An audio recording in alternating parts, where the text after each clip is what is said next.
I'm sick, but I still have to treat my plants for pests, so let me show you how I do that. And also there will be some plant updates and chores.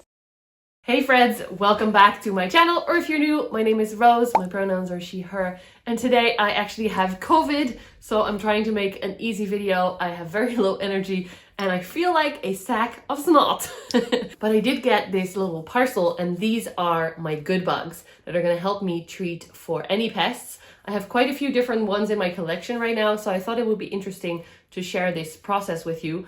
Already I'm kind of out of breath and coughing, and this box, by the way, came from Entocare. This is the company that I work with for good bugs. So this month we have quite a bunch of different ones. These are the Spikal bags. I will show you more up close in a second. These are the Swirsky bags. They are both good mites that help with either thrips or spider mites. We have some Predatrip, which is Franklinothrips vespiformis. They are predatory thrips, so they're a little bit bigger and they're very active. I'm not going to open it yet because of that reason. Ooh, I'm excited for these. They're called Chilix, and they are against the scale that I have in my terrarium. Chores nigritus. They are like little small ladybugs that are also quite fast, so I'm not going to open until we're at the terrarium. And then we have two little boxes of Cryptos larvae, which are my favorite. They work against mealybugs. They are very fluffy. I've showed you them before. They are Cryptolamus Is anyone enjoying me trying to pronounce this?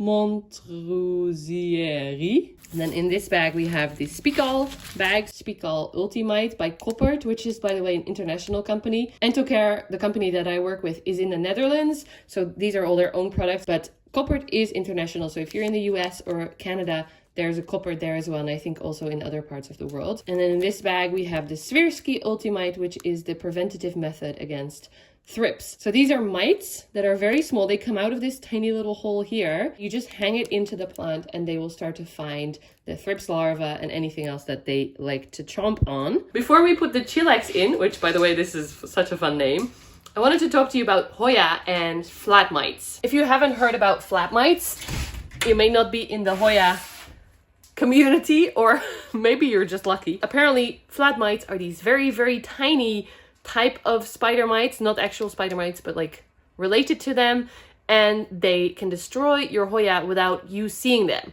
So spider mites and thrips you can see with the naked eye. These are smaller, so you can hardly see them, or you can't see them at all with the naked eye, which makes them extra tricky. They especially seem to like Hoya. When you notice that the new growth on all your Hoya keeps not growing, coming out and then dying off again, that might be a sign that you have them. Entocare said that their baggies against, wait, I have to show you the right one. Their baggies against spider mites actually also work against flat mites. However, if you have a lot of flat mites, you have to treat maybe all your plants first, and this is something to do with a sulfur treatment. I'll have to recommend you to Adam Not Dude on YouTube and Instagram. Has a nice video about it. For now, I'm gonna try and see if the good bugs do the job, if I see new growth, because it's also winter and really cold in my home, so it might be that as well. If in spring I don't see new growth, or I still see my plants struggling, then I might have to do more intense treatments. But for now, I'm going to just go with the baggies. So normally, this is a long chat. Normally, I put the Spikal baggies, they are against spider mites, in all my alocasia and not my Hoya. But today, I'm going to put them in all the Hoya. By the way, I planted some new anthurium in here and other cool plants.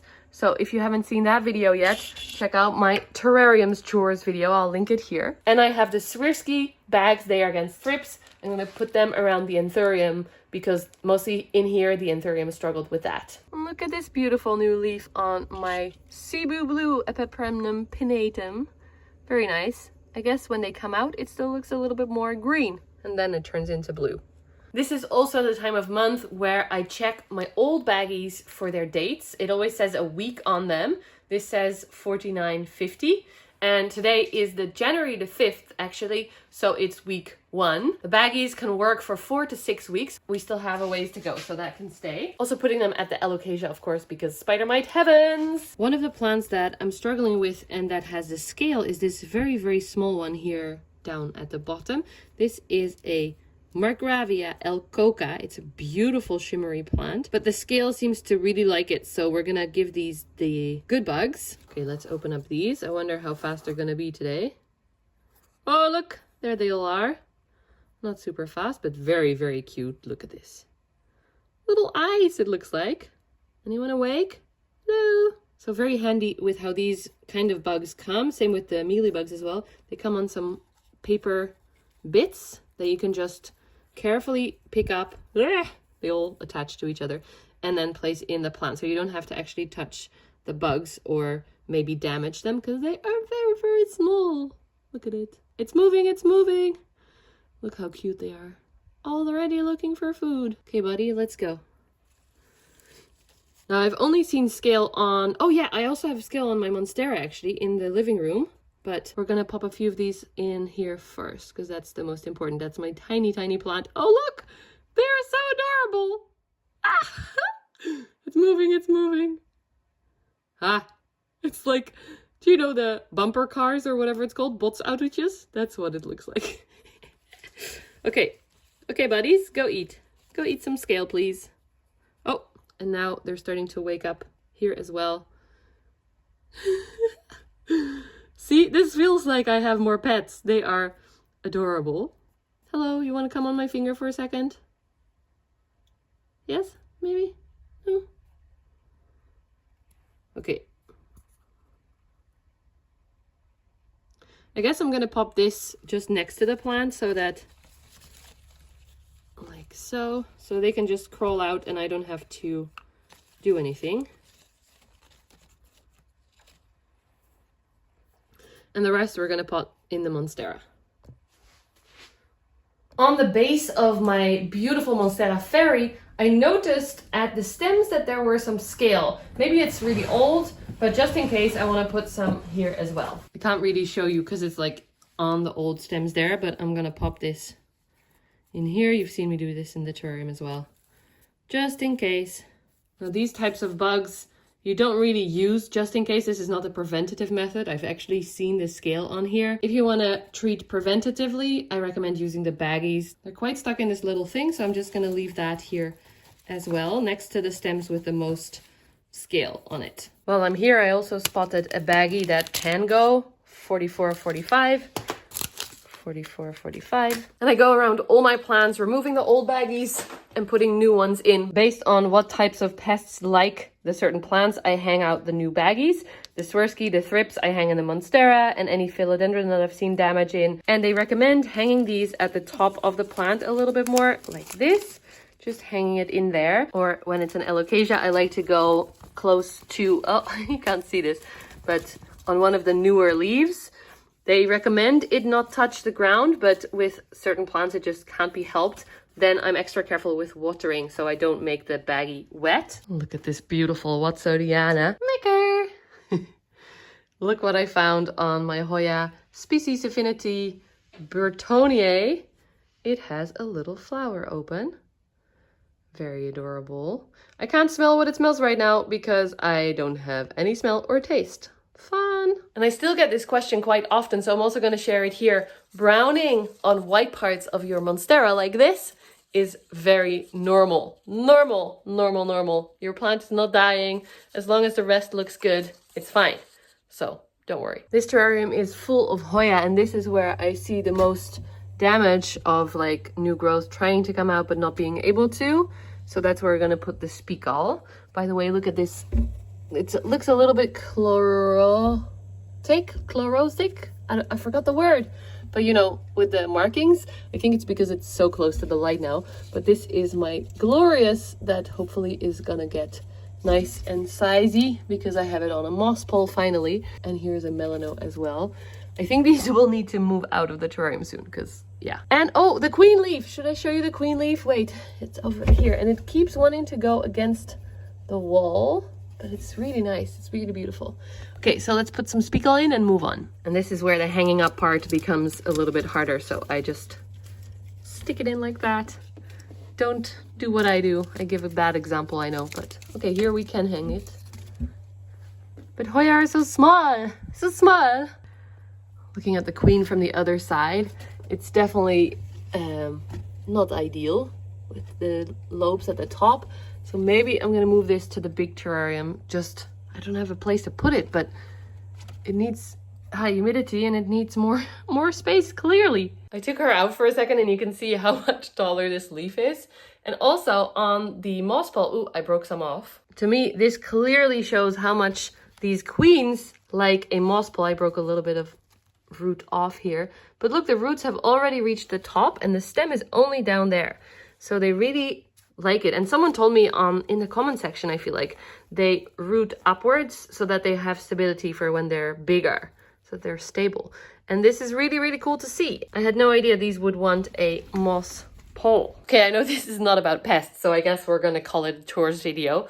But this plant really shows you very well about the leaf size and the petiole of Anthurium, if you don't know. Anthurium leaves, when they come out, are quite small and then they grow bigger slowly. One way to see if it's going to be a big leaf or not is the thickness of the petiole, the piece between the stem and the leaf.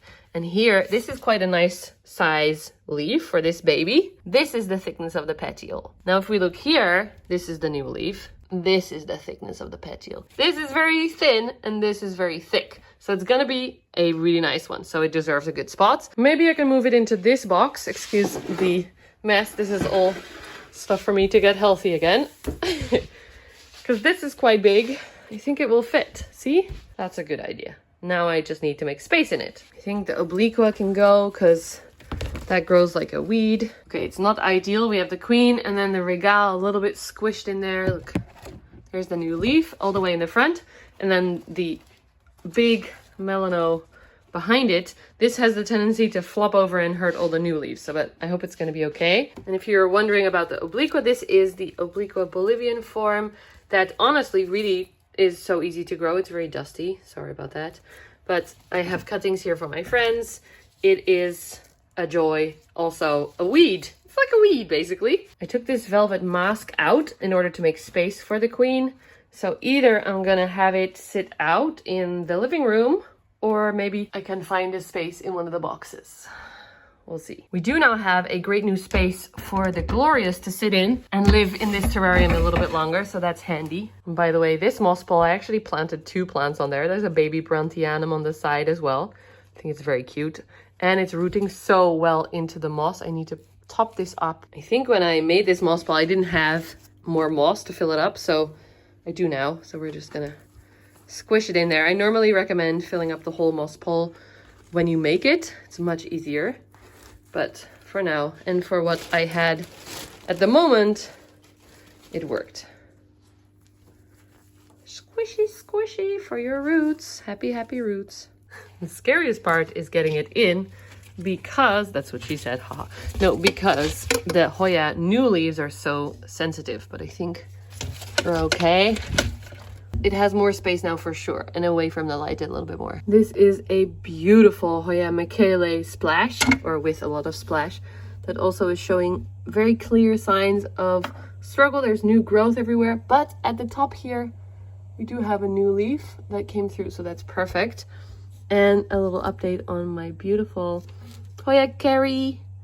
It showing a lot of root growth, and I think there's a node activated there.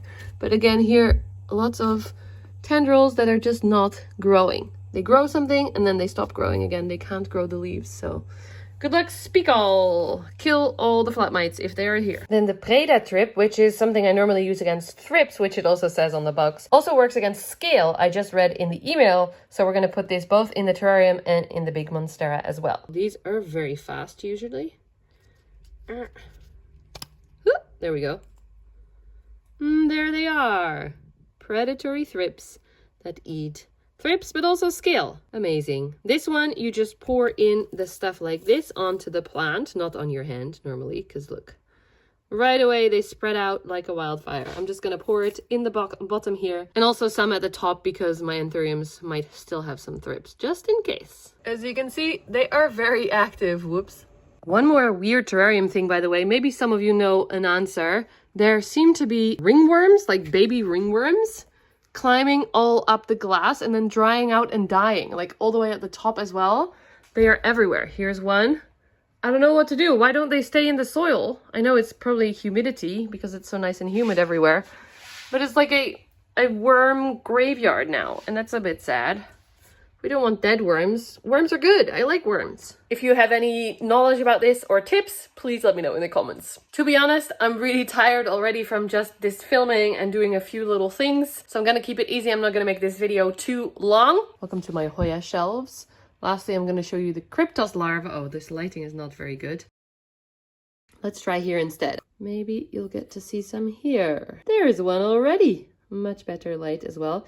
They basically look like mealybugs, but bigger and a little bit clumsier. I'm showing you here because this Gunungading definitely has mealybugs, and also, you can't see, but my big Pastazanum as well.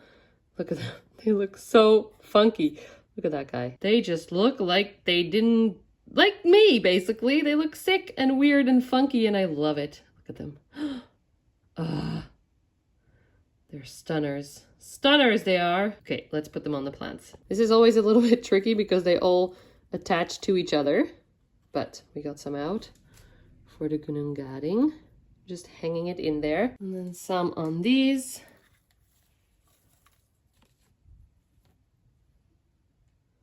And some in this small terrarium.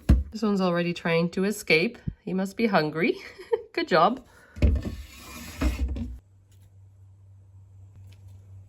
One crawled onto my hand as I put them out, so thought I'd show it to you with hand size.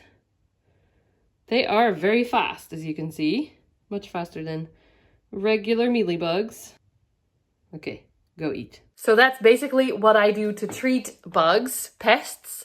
Once a month, it takes a little bit of time. I am really lucky. It can be quite costly to buy these every month or every 6 weeks. So I understand if that is not an option for you. You don't have to have new bugs every 4 to 6 weeks. If you don't have a pest, an active pest, you don't have to. From my experience in my house, there's always something. So I'm really, really happy that many years ago, Entocare decided to work with me. And I'm able to do it this way because my budget otherwise might not allow it. Thank you so much for watching. I hope you enjoyed this video. If you did, please give it a thumbs up. Subscribe below if you haven't already. And I selected a few more of Planty videos for you to watch if you want to keep on watching. If I haven't said it to you yet, Happy New Year. Take care of yourself. And hopefully in the next video, I will not have COVID anymore. Thanks, friends. Bye.